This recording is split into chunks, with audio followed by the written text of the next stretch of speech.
Administrative thinker Bernard said, ऊपर से आने वाले आदेश सिर्फ इसलिए नहीं मान लिए जाते हैं कि वह ऊपर से आए हैं, हायर अथॉरिटीज ने दिए हैं, बल्कि वह इसलिए माने जाते हैं कि सबऑर्डिनेट्स को लगता है, लोअर अथॉरिटीज को लगता है कि इन्हें मान लेने में कुछ गलत नहीं है, कोई बुराई नहीं है। लेकिन अगर वही ऑर्डर्स स्ट्रेंज हैं, समझ में नहीं आते, अनएथिकल हैं, पर्सनल या प्रोफेशनल लिमिट्स के अगेंस्ट हैं, मतलब क्षमता के बाहर हैं, उनको मानना क्षमता के बाहर है, सबऑर्डिनेट्स की क्षमता के बाहर है, उनको फॉलो कर पाना, उन्हें अप्लाई कर पाना, तो वह उनको रिजेक्ट कर सकता है। इस थ्योरी का नाम है zone of indifference.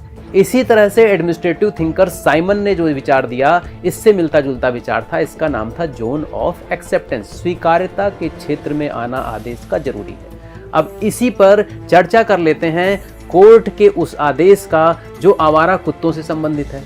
Supreme court ने जो आदेश दिए, जो निर्देश दिए, उसका यह मतलब निकाला गया कि कुत्तों के काटने से, उनके हमलों से जो मौतें हो रही हैं, उनके पीछे जो जिम्मेदार हैं वो लोग जिम्मेदार हैं जो आवारा कुत्तों से हमदर्दी रखते हैं, उनसे प्रेम करते हैं, उनको बिस्किट्स देते हैं, दूध देते हैं, ब्रेड देते हैं, उनकी दवा कराते हैं उनके बीमार होने पर, उनको चोट लगने पर। तो ऐसे लोगों को जिम्मेदार माना गया कुत्तों के आक्रामक होने के। जैसे लगता है कि उनके खाने पीने की चीज़ों में ही रेबीज वायरस होता है, या खाना पीना खिलाते समय वही लोग इन कुत्तों को ट्रेनिंग दे देते हैं कि अगर कोई खाली हाथ दिखे, अकेला दिखे तो उस पर हमला कर दो।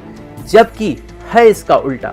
ऐसे लोग जो आवारा कुत्तों से हमदर्दी रखते हैं, उन्हें खिलाते पिलाते हैं, उनकी केयर रखते हैं, एक तरह से वह मदद ही कर रहे हैं, क्योंकि अगर ये कुत्ते खाली पेट नहीं रहेंगे, भूखे नहीं रहेंगे, बीमार नहीं रहेंगे, तो यह आक्रामक भी कम होंगे।